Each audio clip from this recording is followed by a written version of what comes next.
वृन्दावन रम्यस्थान दिव्यचिन्तामणिधाम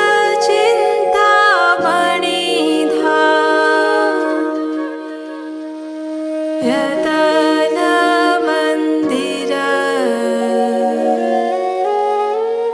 मनोहर।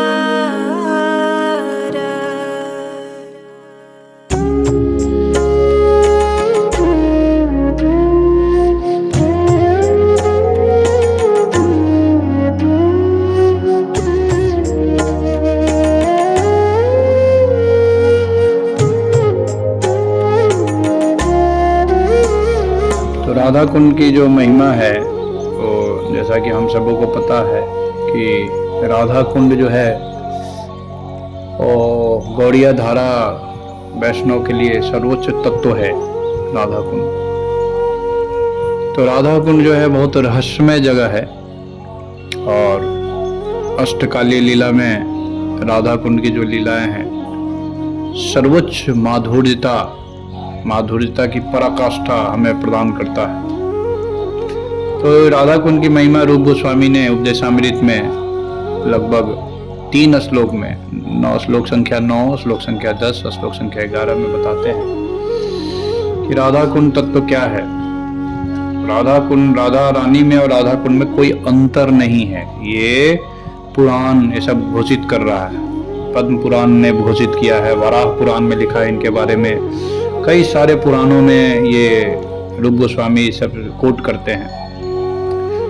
तो जो रूप गोस्वामी राधा कुंड महिमा यानी श्लोक संख्या 9 में बता रहे हैं, मैं श्लोक को पढ़ रहा हूँ कि मथुरा नामक पवित्र स्थान जो है वो आध्यात्मिक दृष्टि से वैकुंठ से श्रेष्ठ है क्योंकि भगवान वहां प्रकट हुए थे। मथुरा पुरी से श्रेष्ठ वृंदावन का दिव्य वन है क्योंकि वहां कृष्ण ने रासलीला रचाई थी।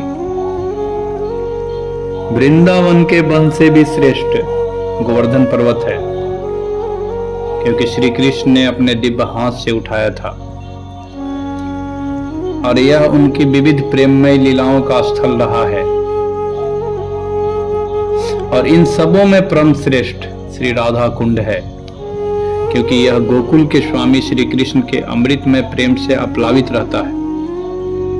तब भला ऐसा कौन बुद्धिमान व्यक्ति होगा जो गोवर्धन पर्वत की तलहटी पर स्थित इस दिव्य राधा कुंड की सेवा करना नहीं चाहेगा। तो एक बहुत महत्वपूर्ण ये श्लोक है। इसमें ये रूप गोस्वामी बता रहे हैं कि किस प्रकार मथुरा से श्रेष्ठ जो है यानी भौतिक जगत से श्रेष्ठ आध्यात्मिक जगत है, आध्यात्मिक जगत से श्रेष्ठ मथुरा है, मथुरा से श्रेष्ठ वृंदावन है, वृंदावन से श्रेष्ठ गोवर्धन पर्वत है और गोवर्धन पर्वत से श्रेष्ठ जगह राधा कुंड है। तो जैसा कि हमें पता है कि पूरा सृष्टि जो है 3/4 भाग यानी आध्यात्मिक जगत है और 1/4 भाग क्या है, भौतिक जगत है। तो इन सभी दोनों जगत को मिला दिया जाए, आध्यात्मिक और भौतिक जगत दोनों को कंबाइन कर दिया जाए तो उसका जो अगर देखा जाए तो सेंट्रल पॉइंट जो है वो राधा कुंड है। इसीलिए राधा कुंड की महिमा बहुत गहरी है, बहुत गहराई है। इसमें सारा सृष्टि का उद्गम बिंदु है एक तरह से कहा जाए तो। जितनी भी सृष्टि है, भौतिक जगत हो चाहे आध्यात्मिक जगत, सबका सृष्टि का उद्गम बिंदु है राधा कुंड। क्योंकि रूप गोस्वामी इसमें बता रहे हैं इस श्लोक में कि यह वही स्थान है जहाँ कृष्ण का प्रेम उफनता रहता है, यानी हमेशा बॉइलिंग है यहाँ पे। यहाँ कृष्ण प्रेम जो है जो कि सर्वोच्च पुरुषार्थ है, यानी धर्म अर्थ काम मोक्ष 4 पुरुषार्थ है, लेकिन 5वां पुरुषार्थ क्या है, कृष्ण प्रेम प्राप्त करना। तो वह कृष्ण प्रेम यहाँ पे उफनता रहता है, यानी फ्लडेड है। यहाँ पे कोई आए तो ऐसा ही मिल जाए उसको। तो ये राधा कुंड में ही है। तो ये राधा कुंड जो है इसमें प्रभुपाद जी लिखते हैं कि उच्च कोटि के भक्त राधा कुंड में निवास करना अधिक पसंद करते हैं क्योंकि यह स्थान कृष्ण तथा राधा रानी के पारस्परिक सनातन प्रेम व्यापार की अनेक स्मृतियां का स्थल है। यानी राधा कृष्ण के बीच में जो मध्याह्न लीला होता है, तो इसमें बहुत सारे जो लीलाएं हैं, लगभग 10-15 लीलाएं हैं, वो सारी लीलाओं का स्मृति का केंद्र बिंदु है। यानी उसको देखते ही हृदय में टचिंग करता है व्यक्ति को। भगवान का लीला जो है, राधा कृष्ण की लीला है, आज भी चल रही है, तो टचिंग करता है वो। फिर राधा कुंड जो है मुख्यतः गौड़ीय वैष्णव द्वारा पूजित है, जो भगवान श्री कृष्ण चैतन्य महाप्रभु के अनुयायी है। यहाँ अलौकिक श्री राधा का रति रस रास प्रत्यक्ष है। ये बहुत महत्वपूर्ण चीज है जो प्रभुपाद ने बताया है कि रति विलास का एक केंद्र बिंदु है। क्योंकि राधा और कृष्ण के बीच जो है रति विलास जो है सर्वोच्च प्रकार का विलास है। तो इस विलास को रूप गोस्वामी बताया है कि सेंट्रल हेडक्वार्टर है रति विलास का, यानी गुह्यतम लीलाएं जो निकुंज लीला है। तो ये एक श्लोक है। फिर श्लोक संख्या 10 में प्रभुपाद लिखते हैं राधा कुंड की महिमा कि कर्मी से श्रेष्ठ जो है ज्ञानी है। मैं संक्षेप में बता रहा हूं इसको। ज्ञानी से श्रेष्ठ जो है मुक्त पुरुष है। बहुत सारे मुक्त पुरुषों से श्रेष्ठ जो है भक्त लोग हैं, और भक्तों में भी श्रेष्ठ गोपियां हैं, और सभी गोपियों में श्रेष्ठ श्री राधा रानी है। ठीक है। तो राधा रानी जो है भगवान कृष्ण की सबसे प्रिय है, यानी सबसे प्रिय है। तो जिस तरह गोपियों में सर्वाधिक प्रिय या राधा रानी है, उसी तरह राधा कुंड क्या है, राधा रानी का प्रिय है। तो कृष्ण को उतना ही प्रिय है जितना राधा रानी है।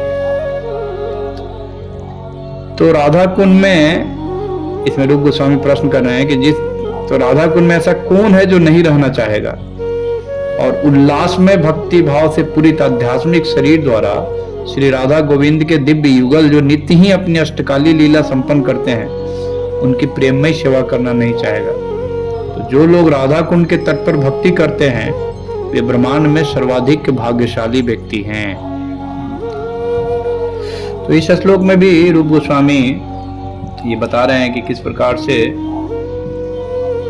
जो राधा कुंड के तट पे भक्ति करते हैं वो भाग्यशाली है। क्यों भाग्यशाली है, ये प्रश्न होता है। क्यों भाग्यशाली, ऐसा क्यों लिखा, क्या बात है। रूप गोस्वामी ने लिखा कि जो यहाँ के तट पे होता क्या है कि राधा कुंड के तट पे वास करने का फायदा क्या है सबसे ज्यादा, कि भगवान कृष्ण की जो माधुर्यमय लीलाएं हैं, जो कि सर्वोच्च माधुर्यमय लीलाएं, उसका हमेशा स्मृति बना रहेगा आपका, यानी सेंटिमेंट बनेगा आपका।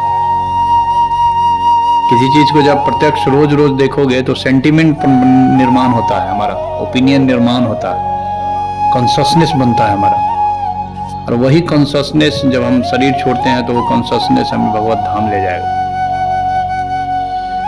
तो इसीलिए यहाँ पे लिख रहे हैं कि क्यों भाग्यशाली हैं वो लोग, क्योंकि वो जो है राधा कुंड के लीला में प्रवेश कराएगा वो।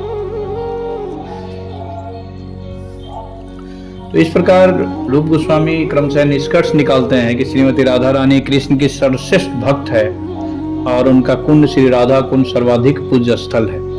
इसकी पुष्टि लघु भागवतामृत में भी करते हैं, एक उद्धरण में किसी चैतन्य चरितामृत में भी दिया गया है कि यथा राधा प्रिया विष्णुस्तया कुंड प्रिय तथा सर्व गोपीषु सेविका विष्णु स्तयंत वल्लभा। जिस प्रकार श्रीमती राधा रानी भगवान कृष्ण को प्रिय है, उसी प्रकार उनके स्नान का स्थल राधा कुंड भी उन्हें उतना ही प्रिय है। समस्त गोपियों में वे अकेले भगवान की परम प्रिया के रूप में हैं। अतएव प्रभुपाद ने निर्णय दिया है अब कि 10वां श्लोक के निर्णय में क्या लिख रहे हैं, कंक्लूजन प्रभुपाद जी बता रहे हैं कि अतएव कृष्ण भावनामृत में रुचि रखने वाले प्रत्येक व्यक्ति को अंततः राधा कुंड की शरण ग्रहण करनी चाहिए और यहाँ रहकर आजीवन भक्ति करनी चाहिए। उपदेशामृत के 10वें श्लोक को रूप गोस्वामी का यही निष्कर्ष है। तो प्रभुपाद ये इसलिए निर्णय दे रहे हैं यहाँ पे, इसका विजन ये है कि प्रभुपाद जो शास्त्रों के आधार पे ये बताया जा रहा है कि राधा कुंड और राधा रानी में कोई अंतर नहीं है, तो राधा कुंड का फिल्टर लेने का मतलब है राधा रानी का शरण लेना। ठीक है, ये हो गया 9वां श्लोक का मीनिंग। फिर जो है 10वां का, अब जो है 11वां श्लोक जो कि सबसे महत्वपूर्ण है वो है 11वां श्लोक में बता रहे हैं रूप गोस्वामी की अनेक आमोद की वस्तुएं तथा ब्रजभूमि की समस्त प्रेसी बालाओं में से श्रीमती राधा रानी निश्चय ही कृष्ण प्रेम की सर्वाधिक अमूल्य निधि है। यानी भगवान कृष्ण ने सृष्टि में जितनी भी चीजें रचना की है उस सबों में सबसे कीमती रचना उनकी ये है राधा रानी, है ना। कृष्ण की सबसे कीमती वस्तु है राधा रानी। तो वो श्लोक में बता रहे हैं, तो हर प्रकार से उनका दिव्य गुण मुनियों द्वारा कृष्ण को उतना ही प्रिय वर्णित किया गया है। यानी जिस प्रकार से राधा रानी प्रिय है कृष्ण को, उतना ही प्रिय राधा कुंड भी है। तो इसलिए निसंदेह राधा कुंड महान भक्तों के लिए भी अत्यंत दुर्लभ है। अतएव समान भक्तों के लिए इसे प्राप्त कर पाना तो और भी कठिन है। यदि कोई इसके पवित्र जल में एक बार स्नान कर ले तो उसमें कृष्ण के लिए शुद्ध प्रेम पूर्णतः प्रकट हो जाता है। अब प्रश्न उठता है कि राधा कुंड इतना पूज्य क्यों है ना। तो इसका जवाब यह है कि यह सरोवर इसलिए पूज्य है क्योंकि यह श्रीमती राधा रानी का है। राधा रानी क्या है, अपने ब्रेसलेट से यानी कंगन से इसे खुदाई की थी, इसीलिए कृष्ण कभी भूल नहीं सकते हैं इस कुंड को, है ना। इसलिए यह स्मृति हमेशा कृष्ण के स्मरण में रहता है, राधा कुंड का स्मरण हमेशा रहता है उन्हें। दूसरा है कि राधा कुंड कृष्ण को साक्षात राधा के ही समान प्रिय है। ठीक है। तीसरा पॉइंट है, निसंदेह राधा कुंड तथा श्रीमती राधा के लिए कृष्ण का प्रेम सिर्फ एक जैसा है, माने सभी तरह से एक जैसा है। श्री रूप गोस्वामी संस्तुति करते हैं कि कोई राधा कुंड के किनारे अस्थायी रूप से न भी रह सके तो कम से कम जितनी बार हो सके इस सरोवर में स्नान तो कर ही ले। भक्ति संपन्न करने में सबसे महत्वपूर्ण बात है। इस प्रसंग में श्री भक्ति विनोद ठाकुर लिखते हैं कि जो लोग श्रीमती राधा रानी की सखियों तथा विश्वासपात दासियों मंजरियों के रूप में अपनी भक्ति विकसित करने के इच्छुक है, उसके लिए राधा कुंड सर्वश्रेष्ठ स्थान है। और इसी के संबंध में भक्त प्रभुपाद ने लिखा कि जो लोग अपने आध्यात्मिक शरीरों को सिद्ध शरीर को पाकर भगवान के दिव्य धाम गोलोक लौट जाने के इच्छुक है, उनके लिए प्रभुपाद ने 2 इंस्ट्रक्शन दिया। बताया कि पहला उन्होंने राधा कुंड में रहना चाहिए, और दूसरा बताया कि उन्हें श्रीमती राधा रानी के विश्वासपात दासियों की शरण ग्रहण करनी चाहिए। यानी राधा रानी की अष्ट सखियों में से कोई एक सखी के लीडरशिप में हमें रहना चाहिए और उनके निर्देशानुसार हमें सेवा करने का प्रैक्टिस करना चाहिए। इस संबंध में भक्ति सिद्धांत सूर्य ठाकुर भी लिखते हैं। वो बताते हैं, नारद एवं सनक जैसे बड़े बड़े ऋषि मुनि यहाँ पे परम भक्त भी राधा कुंड तक आकर एक बार स्नान करने का अवसर प्राप्त नहीं कर पाते, तो फिर समान भक्तों के विषय में क्या कहा जाए। यदि कोई महान सौभाग्यवश राधा कुंड तक आने और एक बार भी स्नान करने का अवसर प्राप्त कर लेता है तो वह कृष्ण के प्रति वैसा ही दिव्य प्रेम विकसित कर लेता है जिस तरह गोपियों ने किया। मनुष्य राधा कुंड तट पर निवास करे और भगवान के प्रेममयी सेवा में तल्लीन रहे। उसे नियमित रूप से यहाँ स्नान करना चाहिए और श्री राधा तथा उसकी सहायक गोपियों की शरण ग्रहण करके सारी भौतिक धारणाओं का परित्याग कर देना चाहिए। यदि कोई जीवन भर इसी तरह संलग्न रहता है तो शरीर छोड़ने पर वह श्री राधा की वैसी ही सेवा करने के लिए भगवान के पास लौट जाएगा जैसा उसने अपने जीवन में राधा कुंड किनारे रहकर सोचा था। ये बहुत महत्वपूर्ण बात बता रहे हैं इसमें प्रभुपाद की। जिस प्रकार से यहाँ पे रहोगे, कंटेम्पलेशन क्या करना है, यानी राधा कुंड में रहना तो पहला बात हो गया। दूसरा है कि कंटेम्पलेशन जो करना है वो हमेशा राधा रानी के सखियों के बारे में, उनकी सेवाओं के बारे में, उनके भाव के बारे में, ये सब चीज कंटेम्पलेशन करना है बैठ के यहाँ पे। तो निष्कर्ष यह है कि राधा कुंड के किनारे रहना तथा नित्य उसमें स्नान करना भक्ति की सर्वोच्च सिद्धि है। राधा कुंड की सेवा करने से मनुष्य गोपियों के शाश्वत मार्ग निर्देशन में रहकर उनके राधा रानी के सहायक बनने का पात्रता प्राप्त कर लेता है। अब एक महत्वपूर्ण चीज बता रहा हूँ राधा कुंड के बारे में। ये ब्रज भक्ति विलास में ब्रज विलास स्तव में रघुनाथ दास गोस्वामी लिख रहे हैं 53 श्लोक लिख रहे हैं। उसमें यह है कि दूसरे स्थानों की बात क्या कहूं, परम सुरमय श्री वृंदावन, अतिशय शोभा संपादित श्री गोवर्धन एवं परम रसमय श्री रास स्थली, जिसका लवांश मात्र भी नहीं है,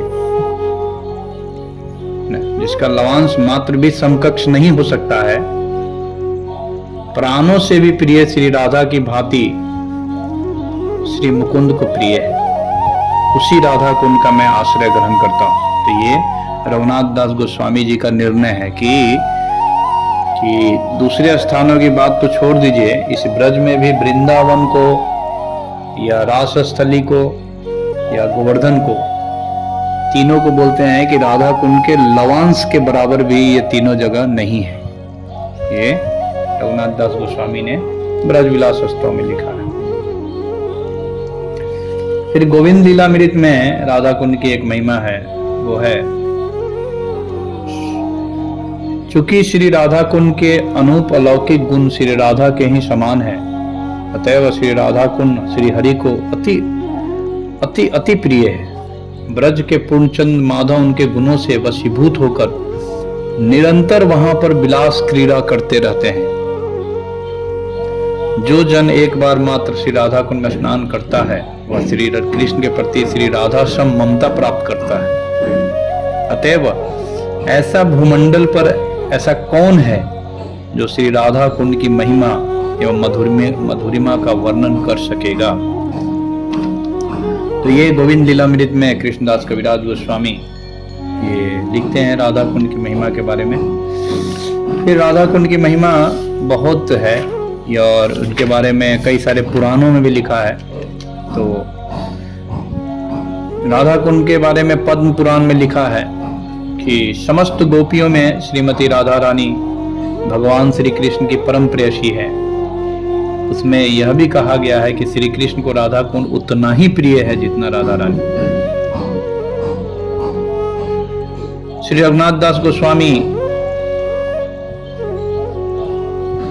प्रतिपादित करते हैं कि राधा कुंड श्री कृष्ण को अपने प्राणों से भी प्रिय है।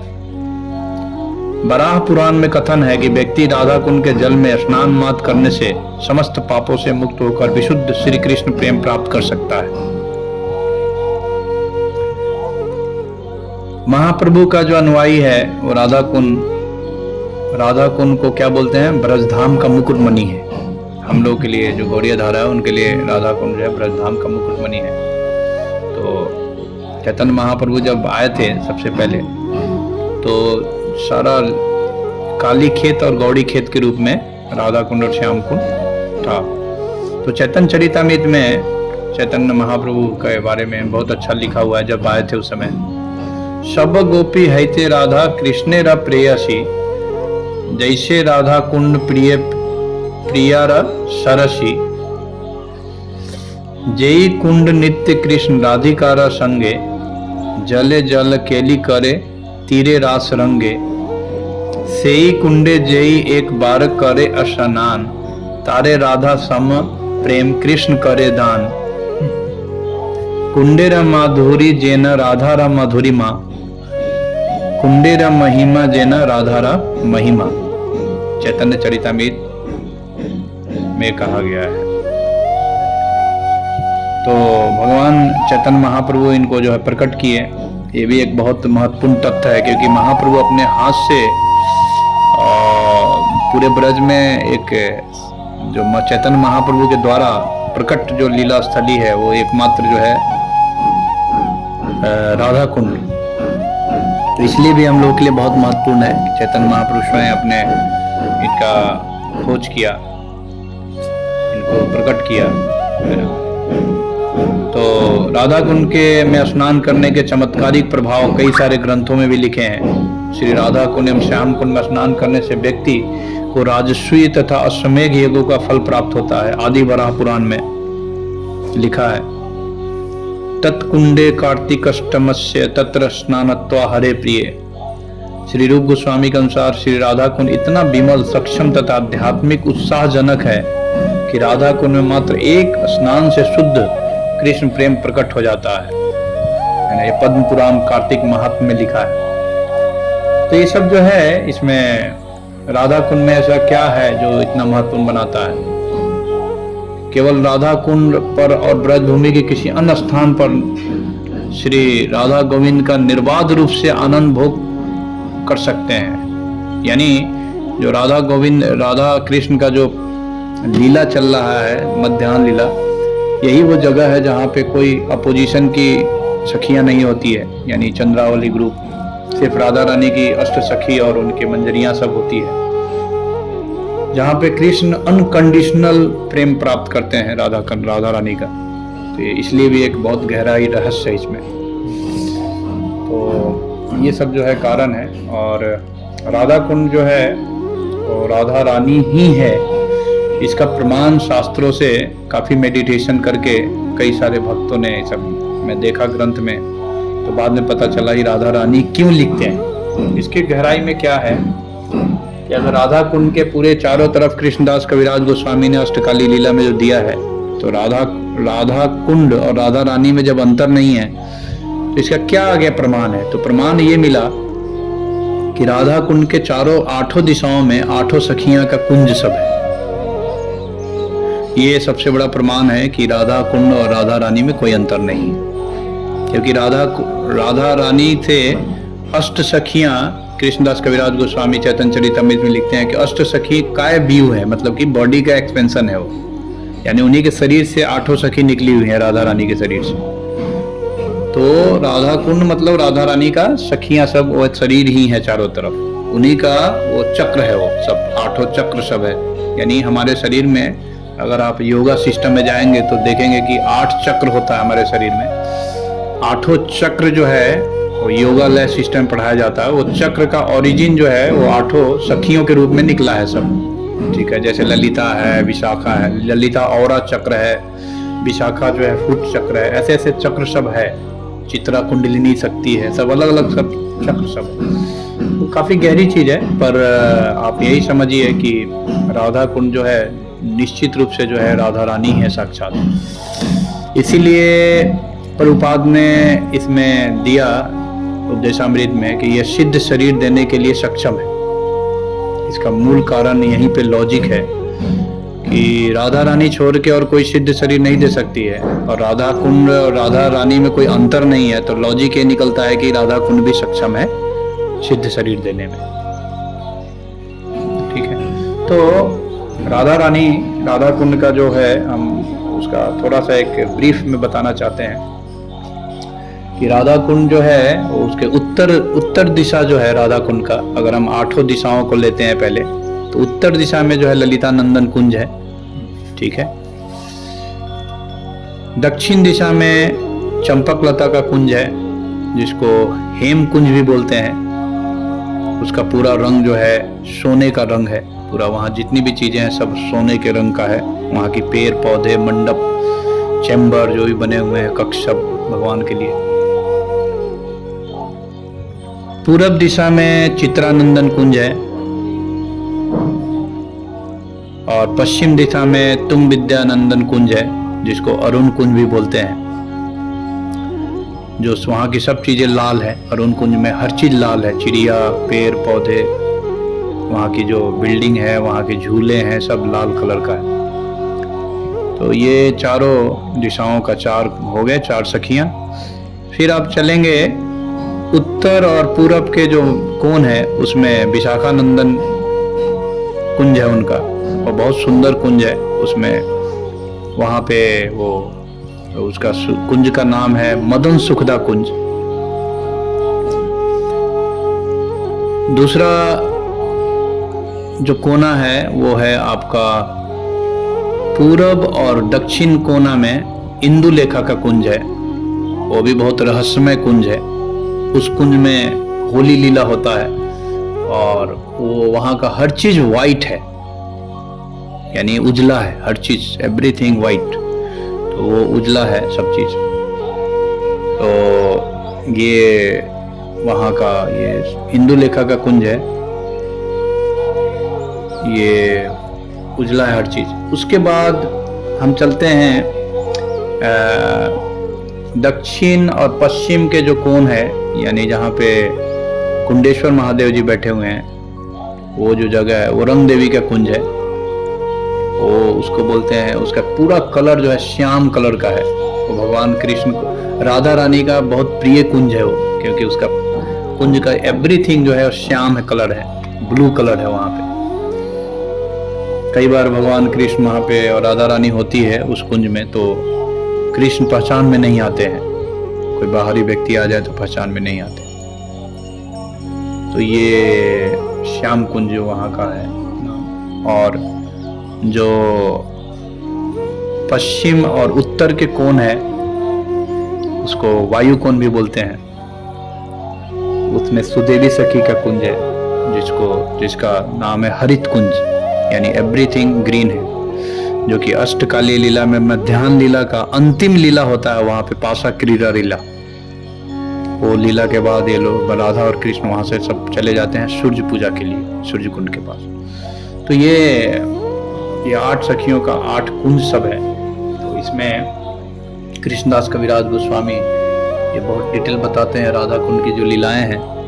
लगभग 2,500-3 हजार के आसपास श्लोक है अष्टकाली लीला में।